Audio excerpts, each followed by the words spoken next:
Today I will be explaining post-glenohumeral dislocations and joint instability interventions. A glenohumeral separation occurs when the humeral head is forced out of its position in the socket of the shoulder joint, causing loss of full range of motion. Dislocation is also called a separation. In most cases, dislocations are caused by some kind of impact to the upper extremity near the glenohumeral joint. Common impacts include sports-related injuries, traffic or automobile accidents, and falls landing on an outstretched arm. In some rare cases, seizures have been the cause of involuntary muscle contraction that will pull the arm out of place. There are three types of glenohumeral separations. First one is anterior, second one posterior, third one inferior dislocation.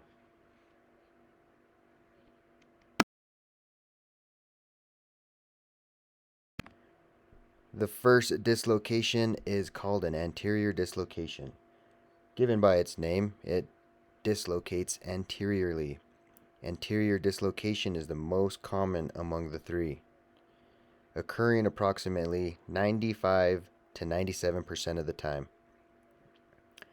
Patients with an anterior dislocation will try to hold the affected extremity in an abduction and externally rotated position.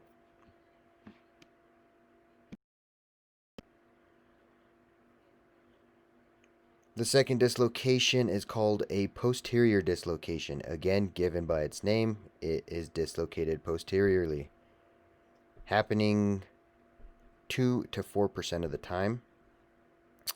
A patient with a posterior dislocation will usually hold the extremity adducted to the body and internally rotated.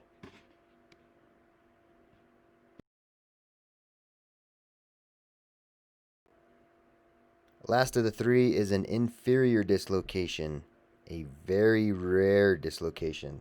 This rarely happens, maybe 0.5% of the time.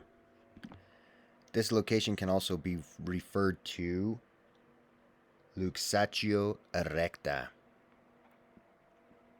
Patients will hold this extremity upward in a fixed abduction with the hand near the head, usually complaining that they cannot bring their shoulder down. Glenohumeral joint instability. Most of these instability can be caused by weak or stretched out rotator cuff muscles and ligaments around the joint. Genetics do play a role in some cases. Some people are more lax with their muscle tissues and ligaments. You may have heard the term double jointed. That doesn't just mean in the shoulder, that can be the elbow, fingers, ankle, knee. It's a case where they have more lax muscle tissues in the joint or a loose capsule. With joint instability, subluxation, which is partially dislocated, not a full dislocation or separation, but subluxation is likely to occur with joint instability.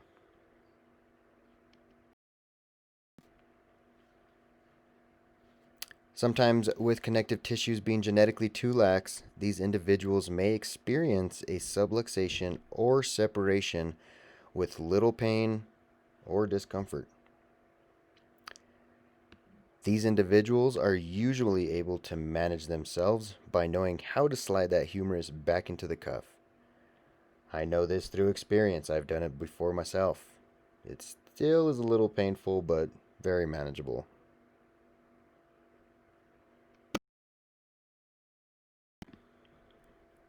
Other causes for joint instability would be a previous dislocation. After dislocation, the coracohumeral ligament and articular capsule around the glenohumeral joint becomes stretched out, which may lead to future joint problems.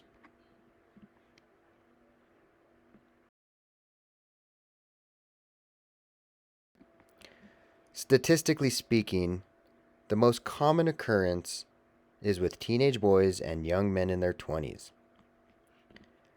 This is usually due to the activity level of young males, young men, sports, being a little reckless, being a little negligent. Not to say females don't, it's just a pure statistic.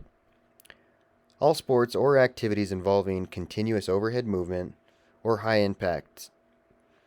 For example, football, high impacts, volleyball athletes constantly hitting that ball overhead, baseball, or wrestling. Another common occurrence would be falls on an outreached arm.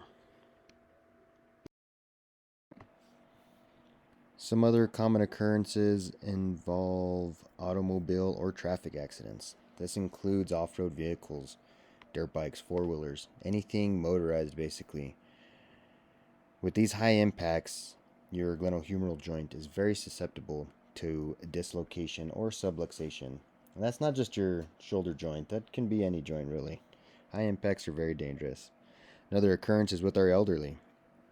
If they fall, or even activities of daily living. Due to aging and normal deterioration, the supporting muscles and ligaments may become lax, causing a dislocation.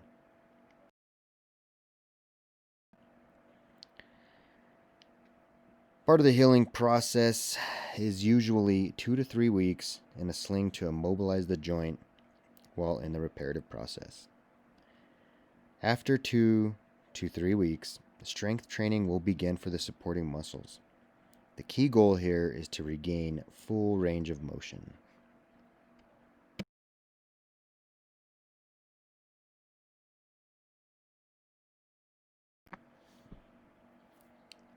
Glenohumeral joint interventions. These will affect the main stabilizers of the glenohumeral joint, which are the rotator cuff muscles. These muscles create a cuff or sleeve around the joint to become your main stabilizers. These muscles include supraspinatus, infraspinatus, subscapularis, and teres minor. Depending on the area affected by the injury, that will determine the interventions necessary, whether it be anteriorly, posteriorly, superiorly, or inferiorly, depends on what muscles you need to target specifically.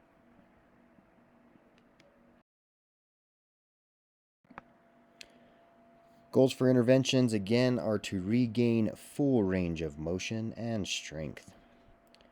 Depending on what area of the shoulder is injured, will determine what interventions are needed. The first intervention is assistive and passive stretching with measurement of range of motion. As the patient progresses through treatment, a more active role from the patient will be needed.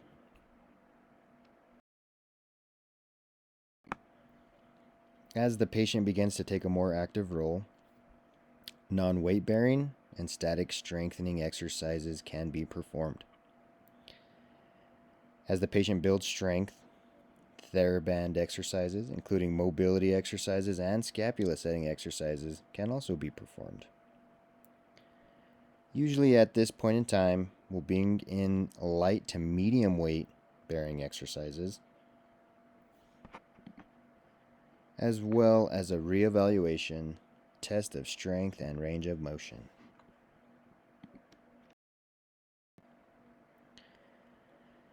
Usually at this point, a patient will be discharged, but you can further your own personal interventions.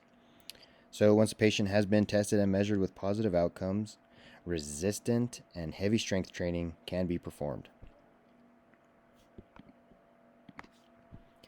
A lifestyle change may need to happen in order to prevent future dislocations. Take your time. The most negative impact on a glenohumeral dislocation is negligence and rushing the recovery. Life after a dislocation. A glenohumeral joint dislocation is a very manageable injury. Chances of redislocation will always be present unless surgical repairs have been made. Lifestyle and quality of life depends on that individual that has been injured. If you play semi-pro sports, you may want to reevaluate your situation. But if you got hurt just lifting a box to the attic, I don't think too many changes need to be made. That sums up my presentation for glenohumeral joint dislocation, subluxation, joint instability, and interventions. I hope you enjoyed it. Thank you for your time.